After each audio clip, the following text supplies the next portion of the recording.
How about we get underway? That sounds like a nice idea, doesn't it? Welcome, everybody. Welcome to another one of these wonderful chats. It gives me great pleasure to bring this one to you, a real special one on Double Mini Trampoline tonight. That's our flavour for the evening. So I will commence, as always, with a beautiful video. Enjoy. Hi, I'm Kirsty and I compete for Great Britain on DMT.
And there we have it. Am I right in thinking that some of that audio didn't come out? Oh man. Well, never mind. In the real edit, you will see and hear the full thing. Or if you really want me to play it at the end, I'll replay it at the end. But I want to crack on. So it gives me great pleasure to welcome into the room an amazing young lady. She, as you just saw, that she is, a legend on Double Mini Tramp. She's a double British champion, multiple world and European silver team medalist, and a 2018 European champion. She's got the biggest smile of any gymnast that I know on the whole circuit. So, ladies and gentlemen, welcome Kirsty Way. Kirsty, you can turn your camera on now, my lovely. Finally, I can sat here. Amazing. Welcome, Kirsty, my lovely. Thank you for having me. Oh no, you're very welcome. There's been loads of excitement in the club and various people that I've been speaking to about you coming today. So thank you for joining us for this chat. I'm sure that we'll have a lovely time. Same as always, ladies and gentlemen, if you guys would like to make a comment, then please stick it in the chat box. I'll have my chat box up. And then Kirsty will respond, or if I might even unmute you and then make sure that you can ask that question yourself. So yeah, please do keep them coming. Right, so Kirsty, your journey from beginner to elite athlete has been a really easy one, right? It's been a complete journey, no molehills in the way, no bumps in the road or any hard work at all, right? Yeah, spot on. No. We'll find out all about the no as we move through this. Let's start at the beginning. I think that's always a good place. I'm assuming that you didn't start out in double mini trampoline straight away. Was it via trampolining, or did you start off in gymnastics first? I mean, how did you find this niche sport of double mini? So I was a gymnast. Well, that's a loose term. I was not a very good gymnast, artistic gymnast when I was young. So I mean, my parents put me in gymnastics when I was like 5. Did it for a bit, wasn't very good, like I said. And then my sister started trampolining, and so my parents asked if I wanted to, and I was like, no, not really, Mum. I don't want to. And in the end, they kind of made me go. And I've realised I actually really enjoy it. They made you go with one arm up your back. You're going. You're going to me along. No, so that I went. I really enjoyed it. I ended up realising that artistic gymnastics wasn't my thing, so stopped that, and then stuck to trampolining, and then trampoline for a while, and then did DMT as well at the same time. And where was that? What clubs did you start off with? So trampolining, I started at a recreational club. It was just in the sports centre where I live in Dorset. So kind of just average kind of club, that very low level. Like a sports centre. Like sports centre, yeah. And then the people that were running it kind of said me and my sister had talent. So they sent us to a. What does that mean? What does talent mean? I think it meant that we worked hard. And they ended up sending us to a competitive club called Wessex Flyers. Rightio, yep. So that was a small club based in Weymouth near me. Me and my sister started jumping there, competed for them for probably like 6 or 7 years. I can't even remember now. And then eventually my coach at the time had to move to Australia. I'm sure we'll probably get into more detail about that in a minute. But he had to move to Australia. So I ended up moving to Olga, which is the club I'm at now. Never heard of them. Never heard of Olga. No, never heard of them. I'm sure they'll never amount to much. No, of course not.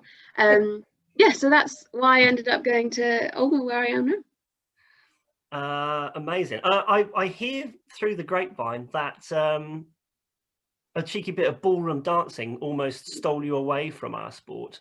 I mean, somehow, and unfortunately, of course, Anton Dubek never inherited you, which is great for us. But were you any good? Were you a cheeky tangoer? What was your thing? Basically, what it was is I was doing trampolining, and I was also doing ballroom dancing at school on like a Thursday evening. Do you know what? Dance. Do you know what I mean? I think I'd be really good at it. Of course, yes. You are the trampolines world, Anton Dubek. So, for the benefit of the video, I can see everybody's faces, and I'm getting an excellent vote of confidence from everybody on that. Everyone's like, no. So basically, I was doing ballroom at school, and then my coach at the time said, why don't you start DMT, Kirsty? This was my trampoline coach. He was like, start DMT, I reckon you'd be good at it. And I was thinking, well, if I do that, then it's on a Thursday night, and that would mean I couldn't do ballroom anymore. And it was just this big decision that me and Mum had to sit down. We talked about like the pros and cons of both, and we decided that maybe I will start DMT instead of ballroom. What was your favourite ballroom dance? The jive. The jive? Yeah, I love it. I still do. Whenever some jive music comes on, I always whip out my moves. Oh man, I tell you what, if you didn't have what looks like a limited amount of space, I'd go on then. That's why I sat here. I just knew this was coming. So obviously ballroom dancing's loss is trampoline and double mini trampoline's gain. Hooray! You could say that. So you spoke just now about different clubs. So you've done stuff at Wessex Flyers.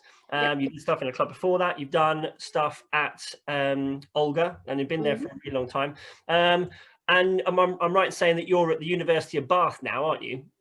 Well, I've just graduated actually. So you've graduated from the University of Bath, and now you're doing your masters. Yeah, masters in Bristol. Which sounds very exciting. Yes.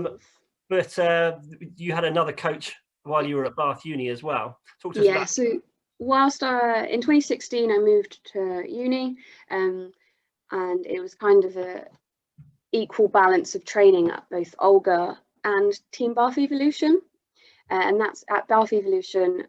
Sarah Hunt is the head coach, and she let me join in with her training, which was amazing. And Pete Cracknell became my coach. So not Pete, the crowd pleaser Cracknell, not him. Oh yes, you know the one. I know Pete very well. Of course.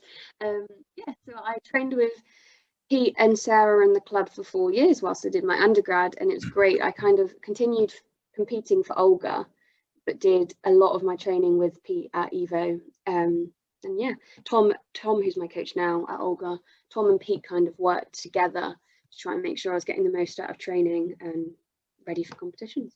And that's Tom Holman, isn't it? Tom Holman, yeah. Okay, so with having been at a number of clubs, and obviously your rate of progression has moved up as you've sort of travelled through those clubs. How did you feel about swapping coaches? Because I'm assuming that you haven't had the same coach that goes all the way through. So each time you move clubs, you've had to change up to a different coach. How has that got? I mean, it's obviously worked, but how did that make you feel changing coaches? You know, did you at each of those steps, did you feel as if it was a setback? You know, I've got to learn how this new person works and how this new person coaches, or did you consider it an opportunity to learn and go, you know, I've taken what I can get from this coach, and now I'm in this new club with this new coach. Let's find out how they work. I mean, how did you find I think that scenario? For me, it was definitely I took the good parts from it. Obviously, changing coach can be stressful at times, but all in all, it was a really positive thing for me, because every coach I've had, which there have been a few, has all provided me with different things. I don't know what the word is, but they've all given me something different. So back at Wessex Flyers, I had two coaches called Lynn and Francis, and they kind of got me going with the absolute basics of the sport. They taught me how to somersault. They taught me to do pretty much, like I said, all the basics. And then that's when Aaron came along. So Wessex Flyers hired Aaron Wake, who was, I think, the national DMT coach at the time. He was hired to come be my coach for a bit, me and a few of the others at Wessex Flyers. And he taught me how to double somersault, and he also got me to a national standard on the trampoline. Yeah. And he was also the reason why I started DMT. So he was the one that took me away from ballroom and started me on the DMT. I then moved to Olga because Aaron moved to Australia. Like I said earlier, I was given Sharon Wood, who is queen of British gymnastics. I always say she's big dogged. Yeah, Sharon Wood. If you've not heard of her, Sharon is the chair of the Trampoline and Tumbling Technical Committee. So basically, she is. Queen's the right word. Yeah, yes. you don't want to be on the wrong side of Sharon if you want to get anywhere in trampoline. No. Yeah, so Sharon became my trampoline coach, and she taught me what form and execution are, because that was not always my forte. But Sharon brought out the slightly pretty gymnast that I am now. And at the same time as doing tramp with Sharon, I did DMT with Katrina Bailey, who Katrina is actually the mother of Nathan Bailey, who was our 2016 Olympian. Never heard of him. So yeah, I've had lots of quite big names coaching me. Katrina took me on DMT for about 3 or 4 years. And then she decided to stop, and that's when Tom Holman came into it. He's my current DMT coach and has been for the last 5 years now. And that partnership is working really well. Yeah, I always say Tom's kind of like my best friend as well as my coach, which sounds so cheesy to say. But we have our coaching relationship where I want to say professional. We're professional as we possibly can be. And then outside of training, we're also good buddies, which is really nice. So we have a really, really good relationship, and I love training with Tom. Brilliant. We'll talk a bit more about Tom in a little while, if that's all right. What was it about Mini that floated your boat over the traditional kind of trampoline routes? I mean, first of all, I think you've got to discover Double Mini Trampoline, because it's not something that's widely known outside of the the sport of trampoline within itself. So first of all, you've got to try it, and then you've got to decide, actually, I like doing this. I like doing this. And then at some point along that road, you've got to go, I like doing this more than trampoline. And there has to be that choice. I mean, did you always, as soon as you tried Double Mini, did you love it? Or was it something that you had to kind of grow into? I think when I first started it at Wessex Flyers, it was kind of a bit on the side. Like I did it for fun, and then I entered a competition and I qualified for the national finals, and it was always just, the side bit, and trampoline was the focus. And then I moved to Olga, and again, I was still more focused on trampoline. And I remember actually hating DMT. No, don't say that. Don't say that. No, tell me why. Do say that. Tell me why. Come on, why? So I don't know why. I just always had this vision in my head when I'd be sat at school in my maths lesson thinking, oh, it's a Monday night, I've got DMT tonight. And I'd have no idea why. And because obviously I now love it, but I think where I was so determined to get to, and I wanted to be international, I wanted to be a world class gymnast on the trampoline, the DMT was just like not my focus.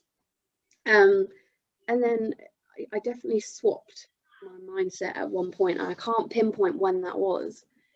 So that's going to be my question: is what changed? If you're sitting in your maths lesson and going, ugh, and then it turns around into, actually, do you know what? I'm really enthused and I'm engaged and I'm bursting to go. I'm ready to go. There has to be something. I reckon it's bad as it sounds, but I must have got good at DMT. I started winning a few more competitions. I qualified to Fig B at the time, which is probably what the equivalent of elite now, something like that, just below elite or level 8. So I qualified up. I started doing bigger skills. Katrina was pushing me to do my half up mounts, my more complex skills, and that's when I went, this is fun. I'm winning medals. Like, I like this. Very extrinsically motivated, clearly, at the time. Outcome motivated rather than process motivated. Maybe just not anymore. But at the time, and I was maybe not winning as many medals on the trampoline as I would have wanted to. I tended to end up on the end deck more than on the cross. So I think that's when it swapped. And I remember actually in 2016, I didn't qualify for the national finals, so British Championships for trampoline, and I did for DMT.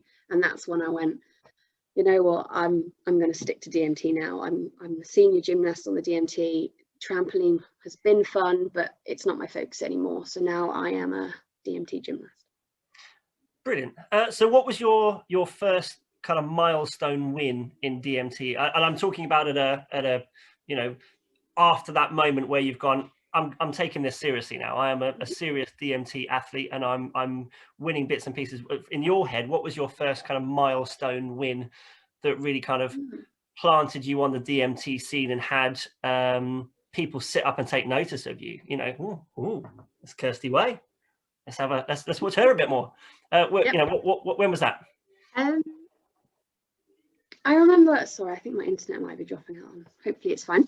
But I remember, I think it was about 2013, and I'd just been entered into the over 15 category, which is how it was, divided at the time. The age groups were different. So I was Fig B, over 15, and I was tiny. I remember someone saying to Katrina at the time, they're like, I think she's in the wrong category. This is the over 15 section. And Katrina was like, no, she's just small. And I showed them because I whipped out and I came second, beat everyone except Nicole Short, but no one was going to beat Nicole Short at the time. Nicole dominated Double Mini for a really long time domestically. She did really well on the British team as well, but domestically no one beat Nicole for a long time. Yeah, exactly. So Nicole won, I came second, and I think I want to say I turned some heads, and I only say that because that's what my mum says to me. She said she was sat in the crowd thinking, "That's my daughter." So yeah, did your mum not say that like all the time, even when you fell off? Yes, Kirsty! I think she'd kind of hide behind her program or something. Like, that's not my daughter. She was fine, really. Yeah, so that was probably what, 2013, and then 2014 was when I got told by Sharon that I was trialing for Europeans, which is the European Championships. I was trialing for that early 2014, and that's when DMT became, So let's start talking about some international accolades. When was your first senior? So let's move into seniors. When was your first senior international win? Ooh, okay, so it was 2015. So I'd competed at the British Championships as a junior, and the British Championships counts as the qualification event for a World Championships. And at that British, I hit the score that I needed to become a senior gymnast. Right. So I was then selected to go to the World Championships alongside Nicole Shaw and Sapphire Dallard as my teammates. We were the 3 senior women who competed out in Denmark, and we got team silver. And that was my first international senior medal.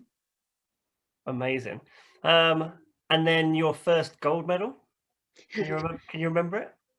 Yes. So I had a few other team medals. I got a European bronze in 2016 individually. So that was my first individual medal.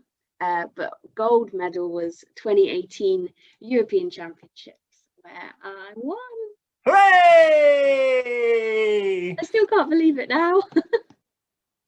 I'm a bit disappointed that the sound of my video didn't work, but the footage of those final 2 passes was in that video that we've just watched, and the expression on your face was just, it was amazing. It's just such a build-up of emotions throughout the whole week you're out there, that as soon as you land that final pass, it's always just a big sigh of relief, no matter kind of how you've landed or where you've come. But the fact I'd stuck all my passes, and then my name comes up as first. Oh my goodness. I didn't cry, but I very nearly cried, and Tom definitely cried. I'm pretty sure that I would have cried, regardless of my role. I would have been crying. Yeah. It's absolutely inspiring. But I mean, look, it's no surprise at all when you look at the quality of the passes and the quality of the landings. So often there's a step or a stumble, or traveling outside of the landing area that the double mini's got, which incurs all those landing deductions, and you just stuck in both passes. So I can still remember it, actually. Like when I landed my first pass in the final, I went boom, like, I am not moving anywhere, and I shocked myself. I was like, wow, that's quite good. And then in the second one, I landed slightly over rotated, and I just squeezed everything and was like, don't move. And I stood there, I was like, count to 3, Kirsty, come on, just hold it for 3 more seconds. And I managed it. I didn't move and presented, and then just like leaped. It was a fight, but I managed it. I was watching Tom in the background, and of course he's on the mat on the double mini, and then you stick it, and he's just like, and it stands there all formal and doing all the right things because all the TV cameras are out and all of that kind of stuff. Cool. But inside, I mean, he must have been exploding. Yeah, he knows exactly what I need to score, when I need to score it. Like, his mind works in such wonderful and weird ways that before any scores by the judges have come up, he knows that he knew at that point that I'd won. And so that's when you see his reaction. He's just like serious, but deep down, I know that she smashed it. I thought that it was really interesting to note that you competed internationally representing Team GB before you competed at Senior British. Oh yeah, I just looking at the, I thought that I had it wrong. You know, when I was compiling all of your competition scores and everything, I'm like, hang on, surely that can't be right. Like, not being funny, but you can't be representing Great Britain and winning, you know, and placing without even stepping a foot into the seniors as far as British competition is concerned. How did that work? I did it a bit backwards.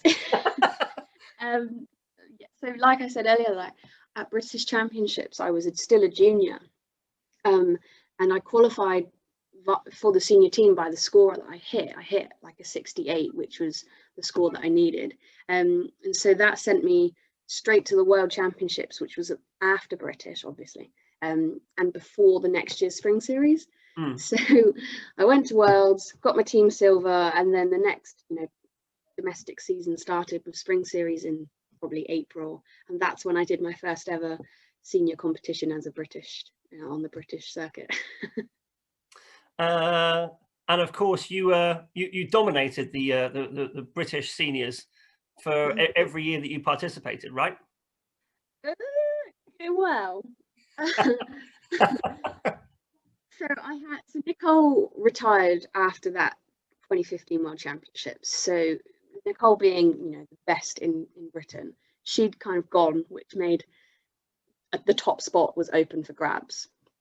So at the time, it was me and Sapphire who were both kind of fighting for that top spot, and we trained together at Olga. So we're, you know, best friends, but also biggest rivals. And it was very interesting. The relationship, like, we're still really, really close friends now, but at times it was very competitive. But yeah, we both competed against each other for a few years, but I would win the, you know, Spring Series sometimes, but as soon as it comes to the British Championships, I always crashed. And it was a curse. It happened for years. Even as a junior, I would go there and aim to win, and I would always do something wrong, which meant that I was knocked out of a medal position. So Sapphire went on to win the next one or two British Championship titles, and then I finally got my first one in 2017.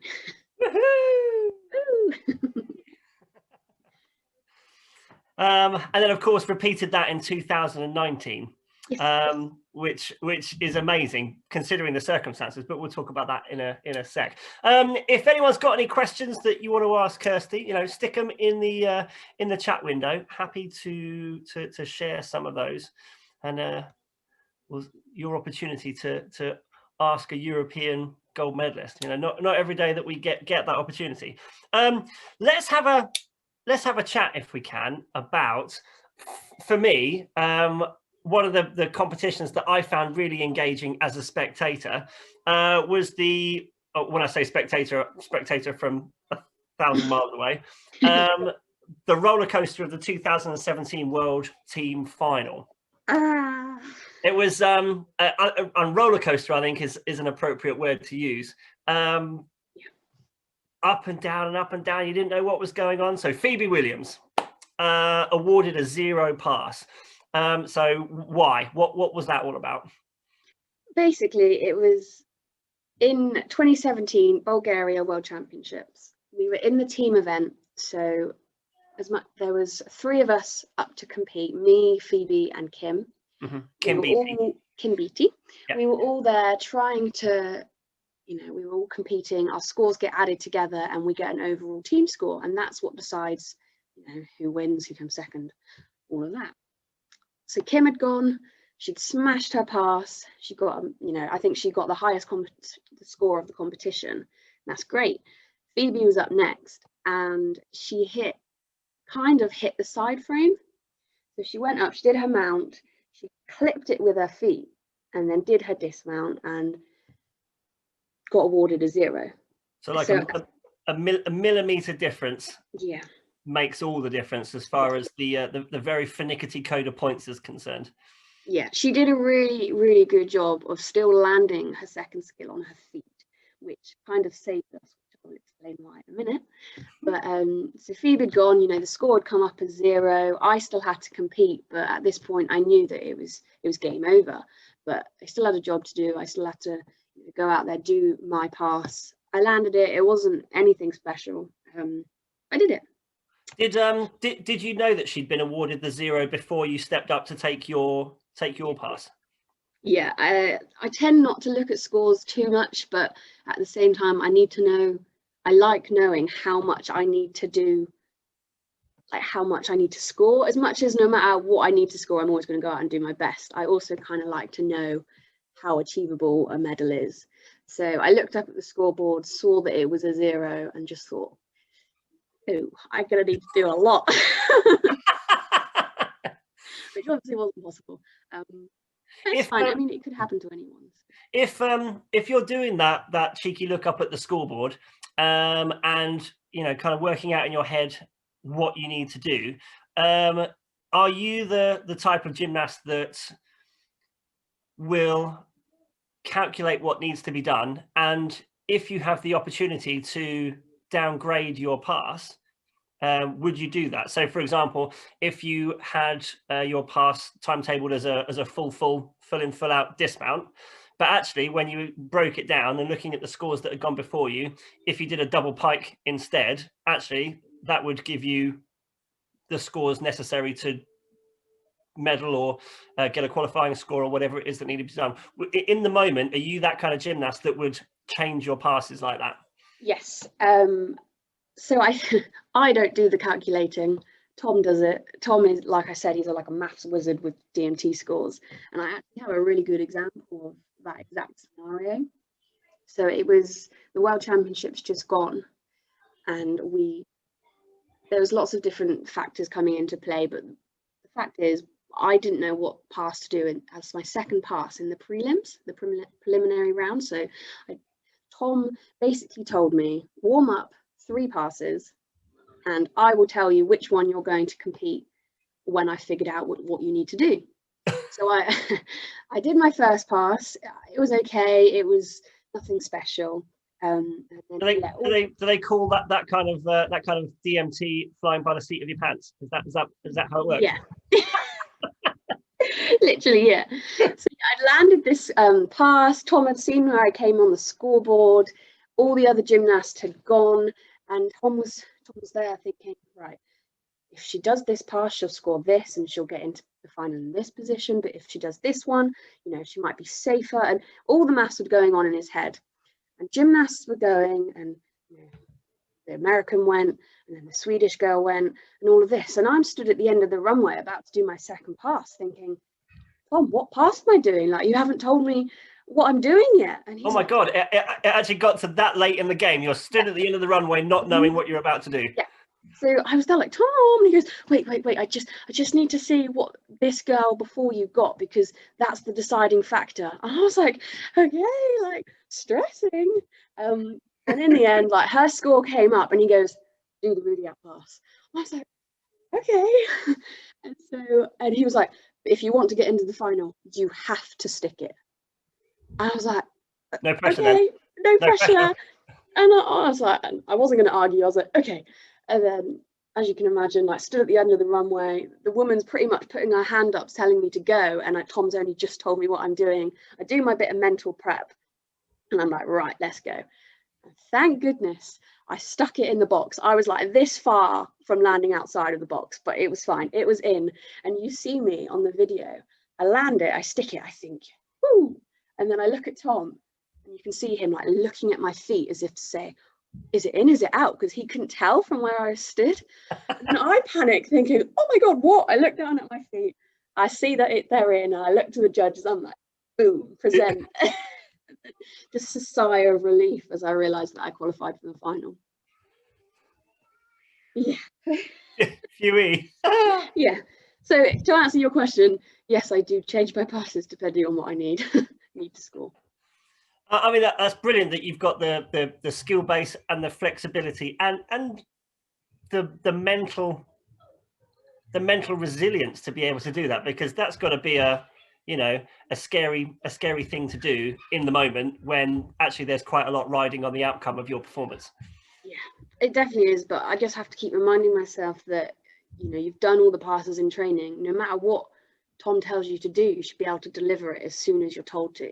And that's what I told myself, and gladly it worked, but it could have not worked at the same time. Oh, brilliant. Okay, let's go back to the 2017 Worlds then. So, Phoebe Williams, lovely girl from the city of Birmingham, sadly has clipped the frame pads, so 0 pass. Yep. You're stood on the end of the runway going, dang it, I've got an awful lot of work to do now. Phoebe's probably absolutely gutted and feels like she's let everybody down. Did any of that kind of stuff have any effect on your performance in that next pass?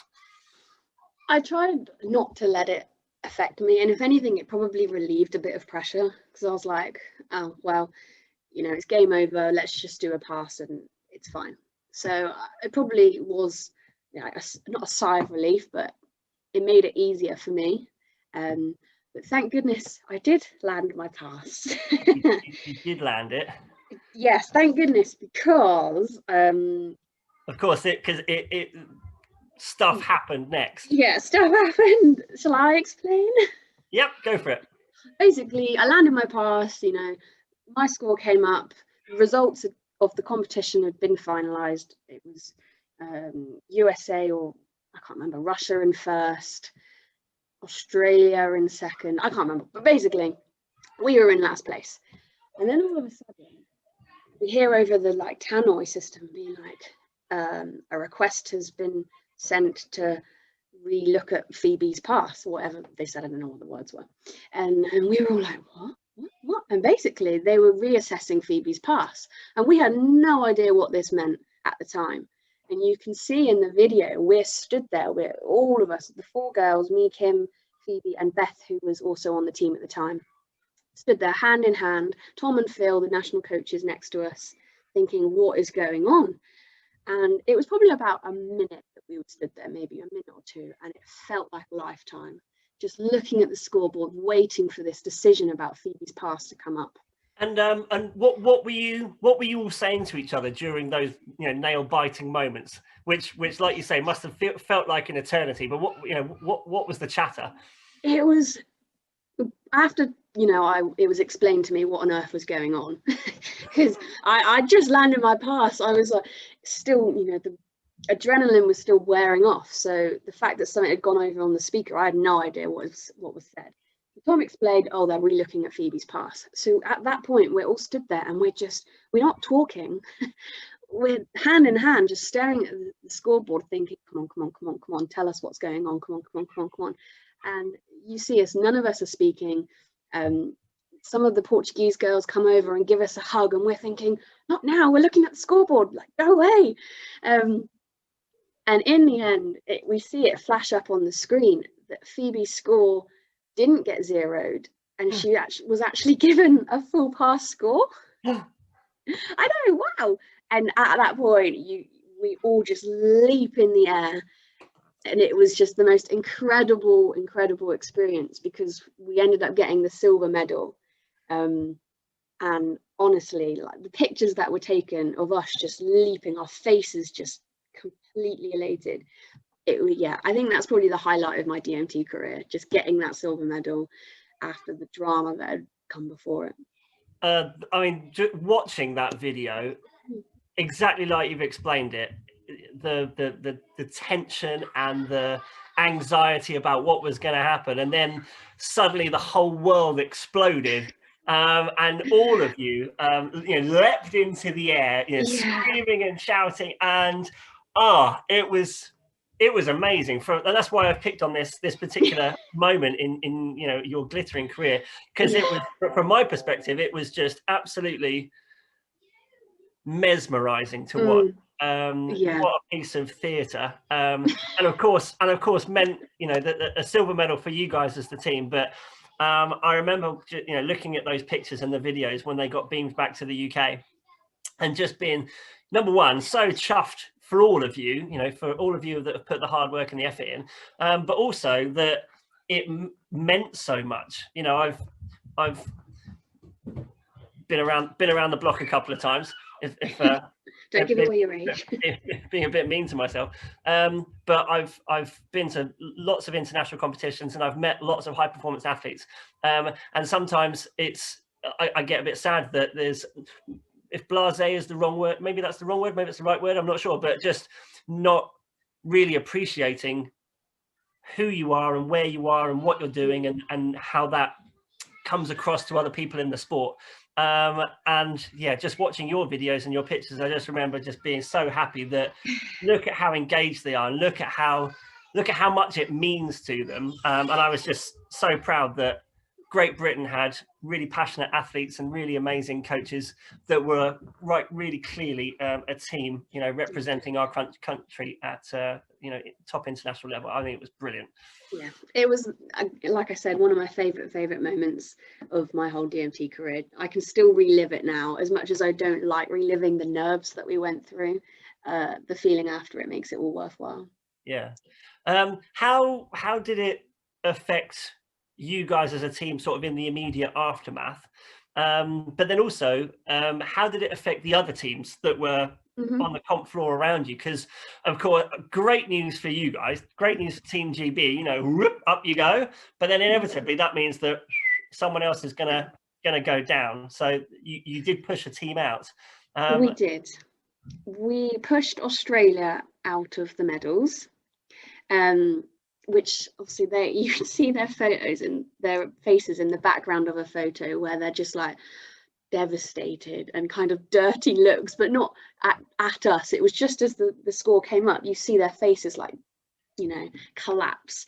So they were obviously devastated. I can't remember the conversations that were had immediately after, but I can pinpoint a conversation I had with one of the Australian girls after the whole competition had ended. So after the competition ends, we have like a big party. And so I went and spoke to one of the Australian girls that I'm good friends with, and I said, look, Breda, I just want to apologize. Like, I'm so sorry about everything. I know that there's nothing to necessarily apologize for, but I just want to say I'm sorry that we, you know, kicked you out of the medals. And she goes, don't worry, Kirsty, it's fine because I beat you individually. I was like, oh, well, you know, fair enough. Like, shots fired, well done, gal. So, and it wasn't meant in a mean way, but it just meant that I felt slightly less guilty for kicking her out of a medal in the team event. I think that the camaraderie that there exists in sport, I think at any level, whether it's just within a club, whether it's at regional level or national level or international level, I think that the camaraderie that sport can elicit in people, I think is a fantastic thing. Yeah, it is good. And you have such good friendships with everyone all over the world, even the girls that don't necessarily speak much English. It's quite entertaining listening to them try, but there's still such a friendship and such a communal atmosphere at every international event, and it is so lovely. Oh, brilliant. Well, thank you for recounting that story. That's okay. Remember, if anyone's got any questions, then stick them in the chat. Then we'll put them to Kirsty in a minute. Kirsty, can we have a chat about the relationship between athlete and coach? So obviously we talked about Tom Holman being your personal coach. How do you think the relationship between coach and athlete affects your performance, as obviously from an athlete's perspective? Something that actually, let's just go with that to start off with, and I'll put my second question in a moment.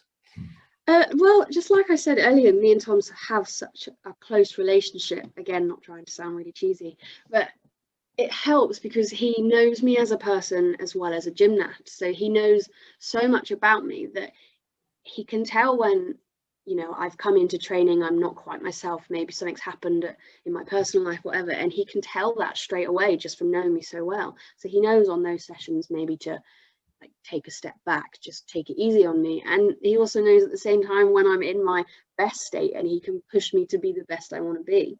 It just, having that closer relationship means that he can bring out more from me. I think that's how I see it, at least.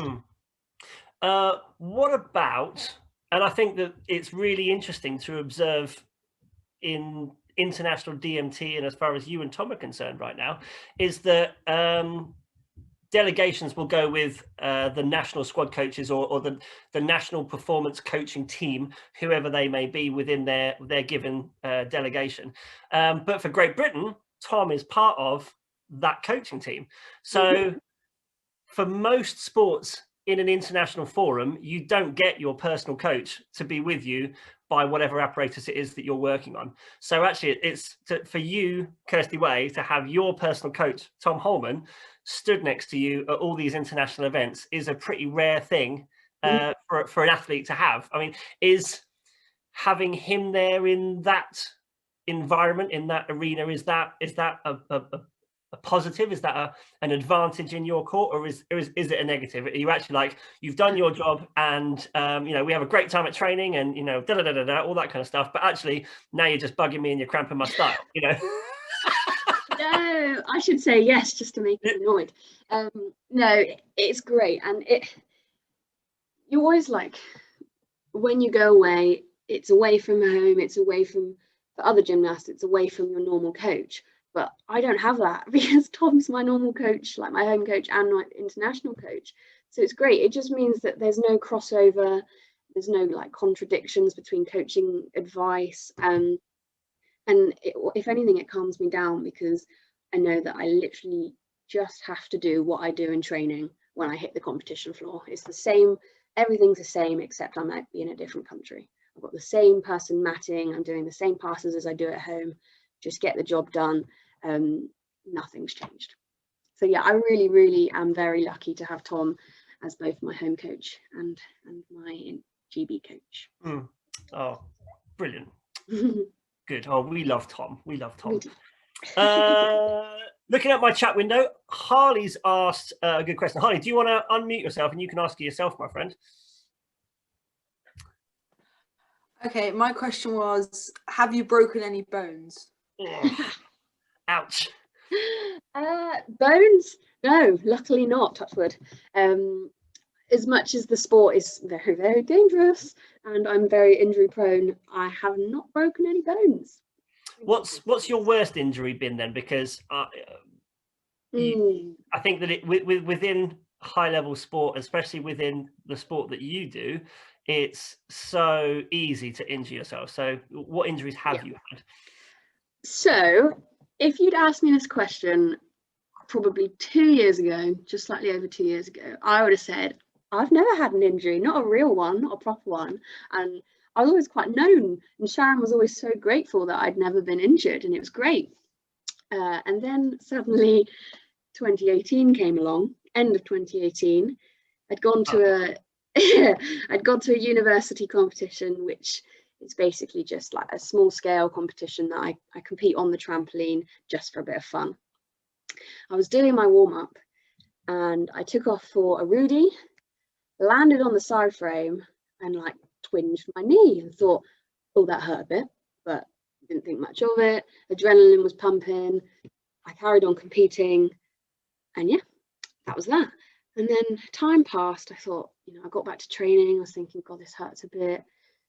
Carried on training, went to see a physio. They said, oh, I don't think it's anything. Carried on training, went to see a doctor. They had an MRI scan. They didn't find anything. And the story goes on, but basically I ended up having 3 MRI scans, carried on training, was told to train through the pain, all of this. And then they had a look and they went, oh, actually, yeah, you've torn all your cartilage in your knee. The meniscus cartilage, right? Meniscus, yeah. So I was like, wow, that explains the pain. I wasn't making it up. So I had to have surgery mid 2019. So I had knee surgery then. I was off in total for about 9 months. It was only luckily about 3 months after surgery that I took to rehab and then get back on the DMT. So surgery was in June.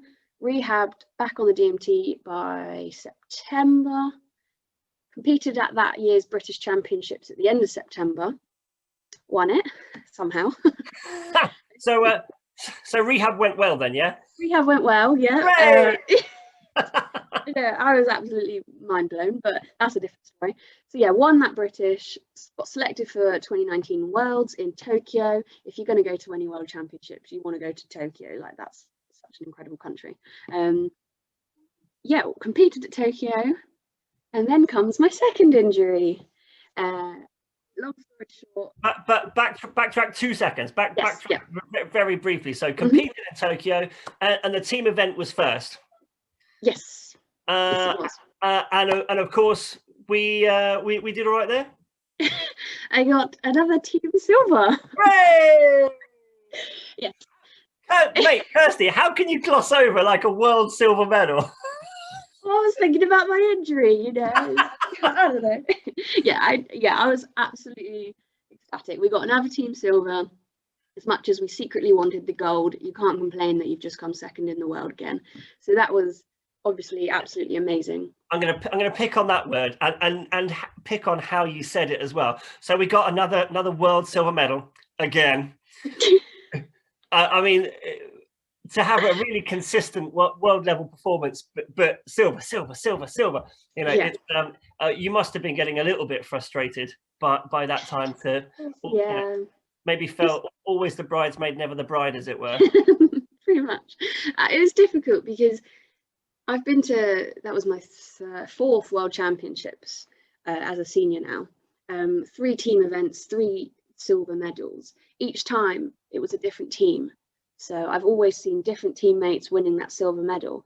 But I was the one person that's won that team silver 3 times in a row now. Yeah. But even still, I was still happy, and the team knew that we wanted gold. It just wasn't enough this time round. USA absolutely smashed it, and they deserved the gold, so it was absolutely fine. It just means next Worlds we're going for it. Next world's it. Okay, right. So now continue with your story. So team silver. So we've done a British gold medal. We've got the silver medal at Worlds. I mean, you must have been riding high, and then came individuals. Yes. So like we said, I got the team silver, but I could get too overwhelmed because I still had a job to do the next day in the individual final. At this point, I've done, this was my second individual world final. I'd already won my European gold, my European bronze previous to that. So I was there thinking, ideally, if I perform well, I want an individual medal. I've never had an individual world medal before. How cool would it be if I got one? So the pressure was on. I was feeling good in the warm-up, competing, looking at the other girls. Everyone was on top form, but I was like, if I smash my passes, I could scrape the medal. I'd finished warming up out the back. I'd sat down, I was ready to march in, and thought, well, I've been sat down for 5 minutes or so.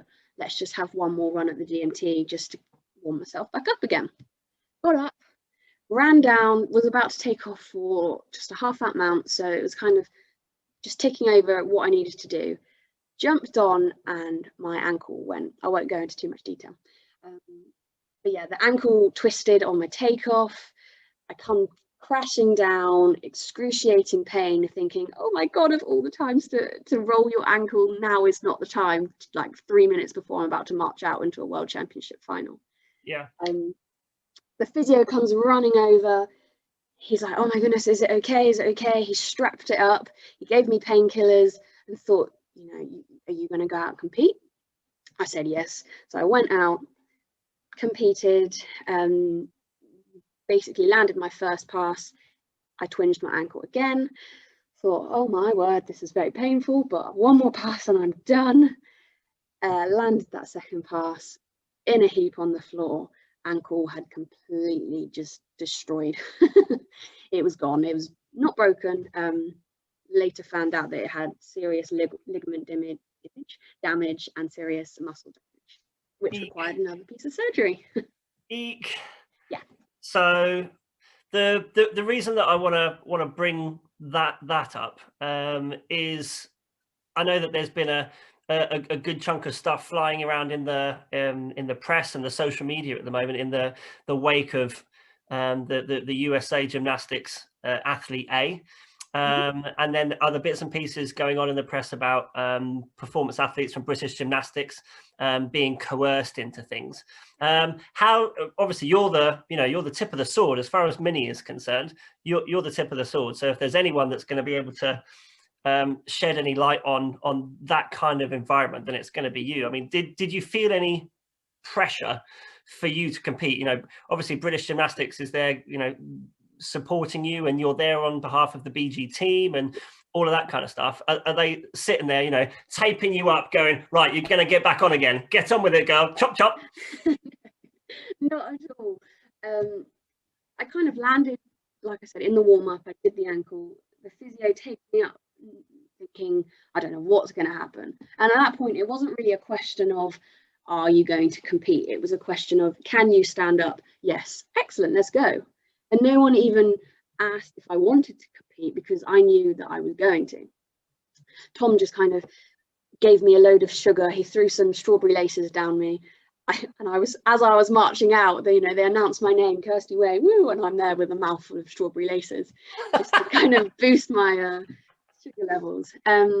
So nobody like forced me to do anything. And after, like I said, after I landed that first pass and twinged it a bit, and you could see the pain in my face, the doctor pulled me over. He had a look at the ankle and said, "It's really, really not looking good, Kirsty. You shouldn't do this next pass." And Tom and Phil, the national coaches, they were like, "Kirsty, no, like, you shouldn't be doing this." And I just turned around and looked at them as if to say, "Are you kidding me?" Like, I'm in Tokyo, I'm in a World Championships final. I have one more pass to do. You think I'm not going to do it? And they all looked at me, and the doctor especially was just like, "Kirsty, no." But they didn't stop me. They had the power to. They could have pulled me out, but nobody knows the pain level like me, so they kind of just believed me that I wasn't in that much pain. So that's why they let me go ahead and do it.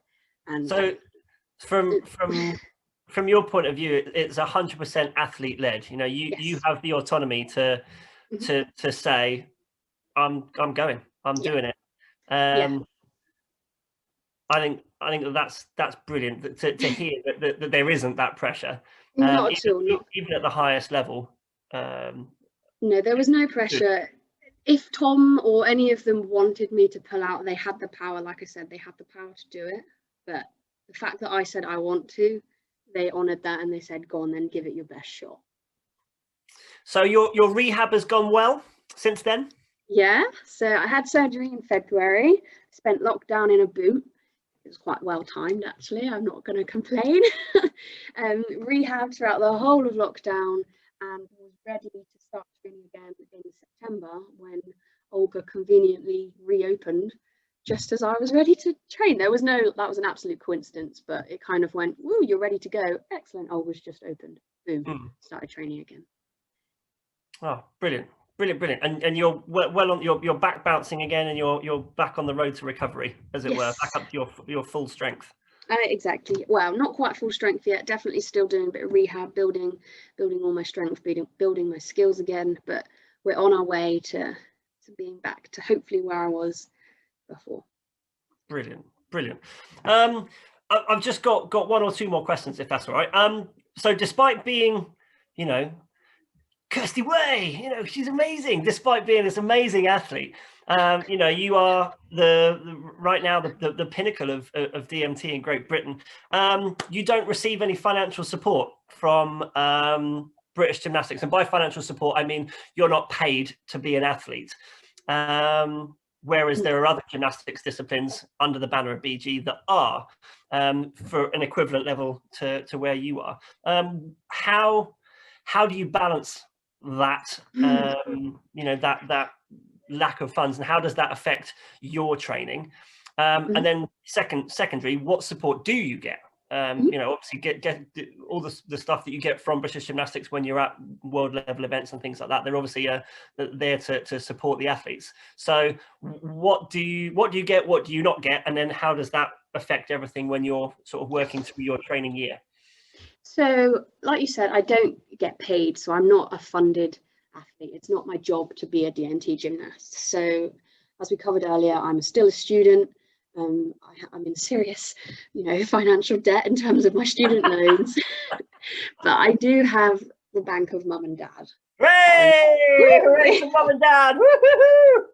So I'm really, really lucky that mum and dad still give me, you know, enough.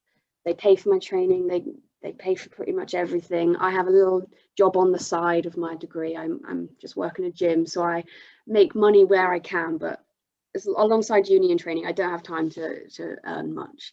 So mum and dad fund me.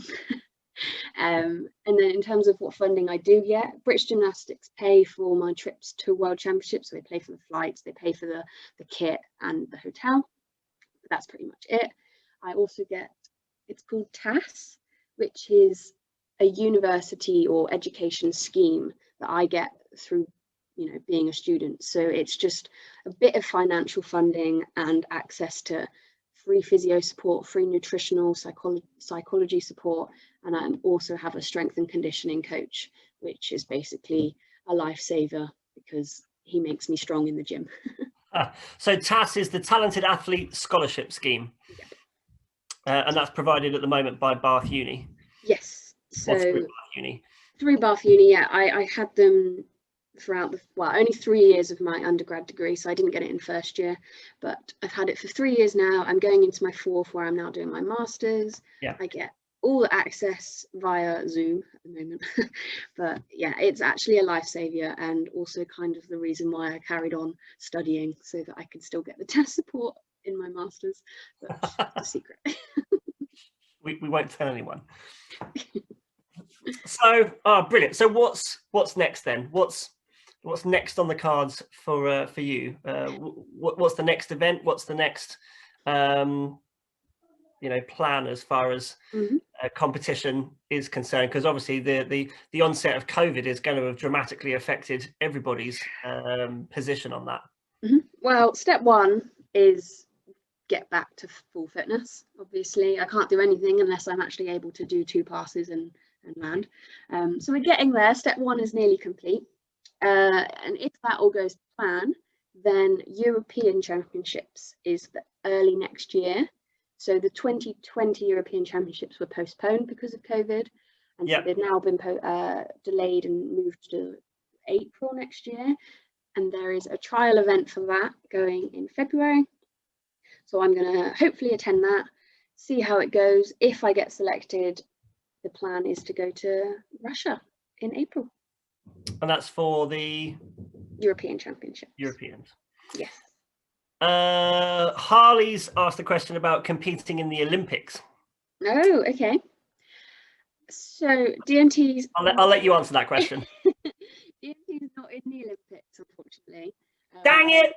Yeah, so I won't be going to Tokyo Olympics unless I suddenly get, miraculously good at trampoline, which is not going to happen.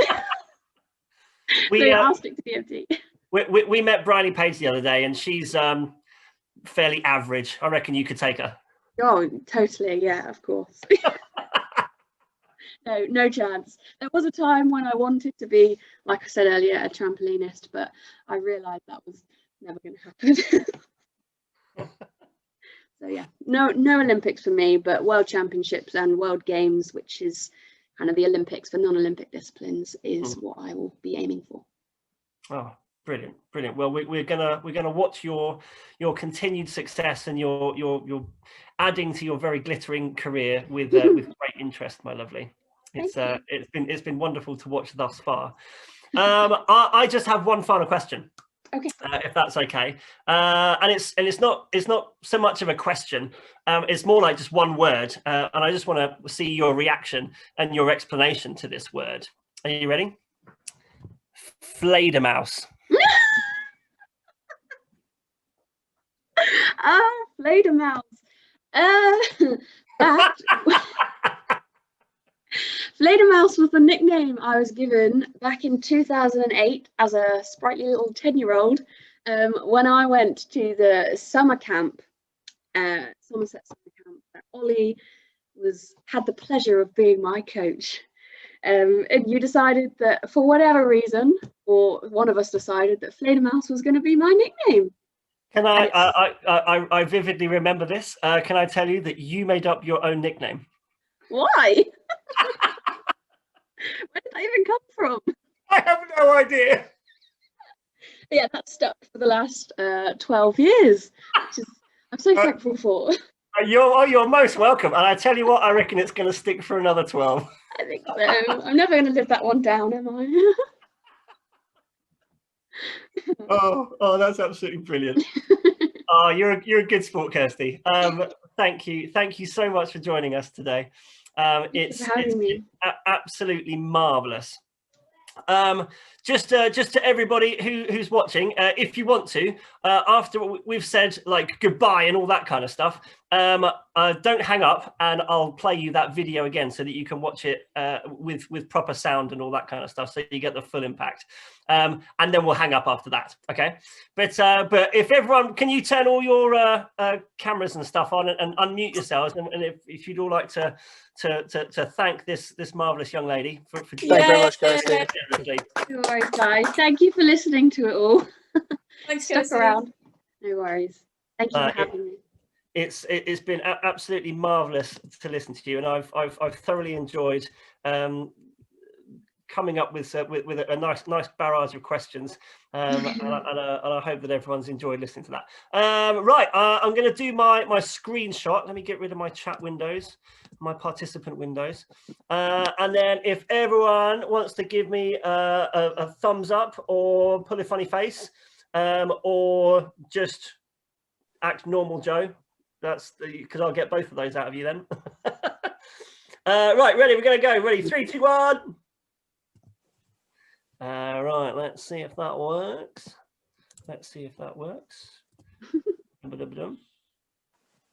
Perfect. We'll do one more. Lily, you got to get like the mega blanket out of the way.